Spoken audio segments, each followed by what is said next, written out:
પણ મારી પાસે આવો તમે તો તમે થાય ઓહ બરોબર જગ્યાએ આવી ગયા છે. કારણ કે હમણાં હું નીકળ્યો ને અહીંયા ગઢડા તે કોઈ ઘરે ચા પીવા ગયો તો છોકરી દોડી નાની, મમ્મી બાવો આવ્યો બાવો છે એ મમ્મી કે બાવો છે નહીં, બાવા જેવો લાગે છે મમ્મી એમ કીધું. એટલે તમે જે સમજો. એટલે હું તમને આનંદ કરવા માટે આવ્યો છું. ભરતદાન ગઢવી તમે સાંભળ્યા છે, બહુ સારા એવા કલાકાર છે. મારો ધ્યેય એવો છે, મારા બાપુ મને એક સલાહ આપતા, મારી વસ્તુ મગજમાં લેતા નહીં, ખાલી સાંભળજો તે તો જ મજા આવશે, ઉતારતા નહીં મગજમાં. મારા બાપુ સલાહ આપતા કે મોજમાં રહેવું ન ફાવે ઘરમાં તો લોજમાં રહેવું પડે, ગરમી તો હોજમાં રહેવું, તલવારો બુઠી પણ ભોજમાં રહેવું, ધંધો મળે કે ન મળે એની ખોજમાં રહેવું, નોકરી ન મળે એટલે રોજમાં રહેવું પણ મોજમાં રહેવું. બાસ પાયા ખોદો, કડિયા કામ કરો, કોકના બૂચ મારી દો પણ જિંદગીમાં જલસા કરી લો. એમ આ મારા બાપુની સલાહ હતી મને, અને હું એ જ કરું છું. કારણ કે હમણાં હું જાતો તો મહેસાણા, મારી ગાડી બહુ સ્પીડમાં હતી, 140 સ્પીડમાં, મારી બહુ ઉતાવળ હતી. અને એક મોટો જબરો ટર્ન આવી ગયો, ટર્ન મારાથી વાગ્યો નહીં, અમે આવી ગઈ ટ્રક, મેં બ્રેક મારી દીધી, ટ્રકવાળાએ બ્રેક મારી દીધી, 4 ફૂટનું શટર રહી ગયું, વાંક મારો હતો પણ ટ્રકવાળો પાઇપ લઈને નીચે ઉતર્યો, મારો દીકરો. મને ખબર પડી કે આ મને આટી જવાનો. હું ઉતરો ઓળખી ગયો મને. એ કે હકાબા ગઢવી? મેં તો હા. યુટ્યુબમાં આવો છો ને? મેં તો હા. કે ધ્યાન રાખજો, જો ટાયર ટ્યુબમાં આવી જઈશું જઈશું ગમ કર્યા માર્યા કેવો યુટ્યુબમાં હું ટાયર ટ્યુબ બની આવી જવાનું. તાનું સમજી ગયું આપણે યુટ્યુબમાં આવવાનું છે, ટાયર ટ્યુબમાં આવવાનું થતું નથી મામા. એટલે હું તમને અનુભવની વાતો કહીશ. લગભગ જોક્સ હું મારા પરિવારમાંથી જ કહું છું, અને લગભગ ગુજરાતની આખા વર્લ્ડને ખબર છે કે મારા દાદા પાસે 700 વીઘા જમીન હતી, મારા બાપુ પાસે 700 વીઘા. કેટલી? 1 વીઘો મારા પાસે રહેવા દીધી નહીં, મારા બાપુએ બધી તળિયા ઝાટક કરી નાખી, વેચી જ નાખી. જાઓ જય સીતારામ, હકાભા આનંદ કરો, મોજ કરો. 700 વીઘા જમીન ઓછી કહેવાય સાહેબ? કેટલી બધી કહેવાય. એક ભાઈ મને કહેતા, મને કે અગુબા તમે આવડે મોટા કલાકાર છો, તમારા બાપુ ને તમારા દાદા કલાકાર હતા? ના, એ બધા સોદાગર હતા કીધું. મને કે લે વેચનું કરતા હતા? ના, મારા દીકરા વેચ જ કરતા હતા. કે રેવા દીધું ને કમ્પ્લેટ કરી નાખ્યું. હા, ઘણી દુઃખની વાતો લઈને બેઠો તમને કરી દેવાનો છું. બોટાદ બહુ અદભુત ગામ છે. જો ગોપાલભાઈ જેવા કલાકાર આપ્યા બોટાદે તમને, અવાજ કાઢે નોખા જીતો. હજી તમને સાંભળવાનું બાકી છે, પણ થોડી વાર હું મજા કહી દઉં અને કહી દઉં. એમ દુનિયામાં કોઈ વસ્તુ નાની નહીં સમજવાની. કોઈ પણ વસ્તુ હોય તમે નાની સમજો ને તમે ફેલ થઈ જાઓ. ઘોડિયામાં એક બાળક સૂતું હોય સાહેબ, એને તમારે નાનું નહીં સમજવાનું હોય. આ દેશનું વડાપ્રધાન હોતો હોય તમને ખબર ન હોય. હા, આ દેશનો કોઈ મહાસંત હોતો હોય, દેશનો કોઈ મહાસંત હોતો હોય, તમને ખબર ન હોય ઘોડિયામાં હોતો હોય તો. અને આખા ગામના બૂચ મારવા પણ હોતો હોય અંદર. બહાર નીકળે થોડું માથી કોણ નીકળ્યું? 3 માંથી એક તો હોય ન હોય. બોલો હું લખી આપું. કા સંત, કા વડાપ્રધાન, કા કોઈને બૂચ મારવા હોય તેવું. એ મને ખબર હોય. પછી લોકડાઉન જેવું બહુ દુઃખી થયા. સૌથી વધુ કલાકારને તકલીફ પડી. ભાઈ કીધું ને, કલાકાર મૂંઝી ગયા, ધોબીના કૂતરા જેવા થઈ ગયા, વાટના નહીં ઘાટના નહીં. હા, કલાકારને પ્રોગ્રામ જ બંધ થઈ ગયા સીધા કમ્પ્લેટ. એવું લોકડાઉન નીડું. તોય આપણે જો હજી આ બધા બેઠા છીએ, આપણે સરકારના નિયમોમાં કેવા બેઠા બધા, હજી ડિસ્ટન્સ જો આપણે બધાએ માસ્ક બાંધ્યા છે, ડિસ્ટન્સ તો રાખી જ ચીજ આપણે બધા. અને કોરોનો છે ને, બીવો તો છે, ન બીવો જ નથી. મેં જોઈ લીધું. પહેલાં મને એમ હતું કે હમણાં મારી જ નાખશે સવારના પરમાં હું, પણ એવું હજી કોઈને ખબર ન પડી કોરોના શીમાંથી આવ્યો તે, અને કેમ થાય હજી સુધી કોઈને ખબર ન પડી. અડવાત થાય કે ના, શ્વાસથી થાય કે ના, તો થાય જ નથી. અડવાથી શ્વાસથી થતું તો આપણે ક્યાંને બધા મરી ગયા હોય, પણ એ કંઈક છે નહીં. છે ખરો, આ રોગ પહેલાં હતો તમને કહી દઉં.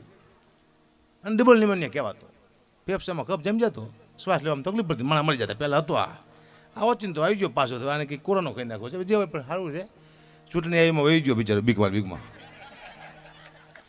એ કોરોના પાછું નેતાનું માને મેં જોયું, એ મેં જોયું નેતાનું કમ્પ્લેટ આ કોરોના માને છે. હા, ચોપ કીધું ને 15 દિવસ હેલો જ નહીં કોરોના હતી.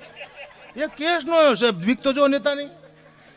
કોરોના બીતો તો આપણે તો બીવું પણ સાહેબ નેતાથી. નેતા આમ કોઈ પડવાનું નહીં, એનું નામ લેવાનું નહીં. હું આપણે ગમે ત્યારે ભરાઈ દે મારા દીકરા. હું નેતાથી આગળ દેવાનું. મને તો બહુ બીક લાગી રાખે આ લોકોની. મજા આવે રાખે. ચૂંટણી આવે છે, કોરોના વહી ગયો, હવે હજી બંગાળની ચૂંટણી બાકી છે. પછી ખબર પડે કોરોનાને આવું કે ન આવું પાછું. ત્યાં સુધી નહીં જાય હજી. બંગાળની ચૂંટણી નહીં પતા સુધી કોરોનાની તાકાત હતી ધરતી માથે પગ મૂકી ગયો. પછી આવે તો આપણે સંભાળીશું પાછા. આપણે ટેવ જ છીએ સહન કરવાની, સહન કરીશ પાછા. આપણે તો બહુ આ દુનિયામાં આપણે દુઃખ સહન કરવા આવ્યા છીએ બધા. આપણા ઈચ્છાથી આપણે કોઈ કામ આ દુનિયામાં કરી નહીં કે કો કે એમાં આપણે કરવાનું છે. યાદ રાખજો, આપણે સ્વતંત્ર નથી કે આપણે કઈ એમ થાય નહીં. બિલકુલ નહીં. માંસ બાંધેલું બાંધી જ લેવાનું, કોનું હોય કે ન હોય. એટલે આપણે માથે આપણો અધિકાર નથી. તે મેં જોયું હમણાં. હા, એટલે એ બરાબર છે બધું. આપણે આનંદની વાતો કરીએ, એમાં કશું નહીં વરે. એ તો બહાબાટી બોલાવે. તો મંત્રી હતો ને, ગાડી લઈને જતા હતા, તો વચમાં એક આખું નટ બોલ નીકળી ગયું, ટાયર નીકળી ગયું વ્હીલ આખું.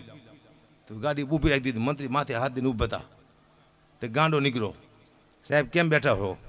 કે ત્રણે નટ બોલ નીકળી ગયા છે, ચારે ચાર. ગાડી ઊભી રહી જાય છે, મારે ઘરે કેવી જ જવું? ગાંડાએ કીધું સાહેબ બીજા 3 વ્હીલ છે ને એમાંથી એક નટ બોલ કાઢી એમાં નાખી દો, તમે ઘરે પહોંચી જઈશો. સાહેબ કે તું તો ગાંડો છું નહીં? કે સાહેબ હું ગાંડો છું, મંત્રી નથી. ગાંડા હારા, મંત્રી નહીં હારા. એટલી બધી ખબર ન પડે. હિસાબ છે. એટલે લોકડાઉનમાં ઘણી બધી કલાકાર અમે ભાવ બહુ કહેતા. લોકડાઉન પહેલાં અમારા ભાવ 3 લાખ ને 4 લાખ ને 5 લાખ ને 2 લાખ આવા ભાવ હતા અમારા. કોઈ કેટલા લઈ છો? 3 લાખ. પછી અમને કહેતા 10,000 ઓછા કરો. અમે ના પાડતા, નથી પોહાતું. મને હજી સુધી ખબર ન પડી પોહાતું કેમ નથી. હું 3 લાખ કહું, તમે કહો 10,000 ઓછા કરો, હું કહું નથી પોહાતું. કેમ નથી પોહાતું એ મને ખબર જ ન પડે. એટલી કે ભાઈ અમે કંઈ રોકાણ કર્યું છે આમાં? આ પોહાતું કેમ નહીં હોય? હું અહીંયા અત્યારે પ્રોગ્રામ કરવા આવ્યો, ચલો હાલો અહીંયા આવ્યો, મારા પૈસા નક્કી કર્યા, તમે મને ન આપો મારું જાય શું? એમ કહું મેં રોકાણ તો કોઈ કર્યું નથી, ન આપો તો કંઈ ન જાય, બીજા જ લેવા દો, કંઈ જાય જ નહીં મારું. એમ તો પોહાતું નથી એમ કહેતા. એમ 1 રૂપિયો મારા દીકરા ઓછો નથી કરતા કલાકાર. મેં જોયું. અને આવ્યો કોરાનો મારા દીકરા હા ફસાનો. તે સીધા ઉપરથી નીચે બેઠકમાં જવા માંડ્યા, મંદિરમાં માંડ્યા ગાવા કડકડ. અને સામેથી ફોન કરે, અમે આવી છીએ આનંદ કરવા માટે. એક ગીત આવ્યું તમે સાંભળ્યું છે ને? બજારમાં આવે ટોળા વીનતો આવે, કોઈના બાપનું નો માનતો મારું વાવાઝોડું આવે. આવું ગીત આવ્યું. મેં આ કલાકાર માથે લીધું. 3 લાખ કે પછી એમ કહે ને ઓછા નહીં. એની હાલત શું થઈ ખબર છે? કે બજારમાં આવે હવે ખાલી 10,000 આવે, એ કોઈના બાપનું નો માનતો આજ સામેથી આવે. કલાકાર બજારમાં આવે ખાલી 10,000 આવે. બરોબર 10,000 ના નાખી જાઓ કલાકાર નહીં હતું. મેં એમ પણ હું રાજી થયો. આવું થવું જરૂરી હતું. ઘણાના મગજમાં હતું, કાઢી નાખ્યું ભગવાને. મને એમ હતું હું કંઈક શું નહીં, તમે કંઈ છો નહીં. કારણ કે હું પ્રોગ્રામમાં જતો ને સાહેબ, તો પબ્લિકને સલાહ આપતો, વાડી કરતો. તેજમાંથી સાહેબ અમે તમને આનંદ કરાવવા માટે આવી છીએ. અમે અમારા ઘરે ટાઈમ નથી આપી શકતા, અમારા ઘરે 1 કલાક નથી આપી શકતા. માત્ર ને માત્ર સાહેબ અમે તમને આનંદ કરાવવા માટે આવી છીએ. અમારા ઘરે અમે કલાક નથી આપી શકતા.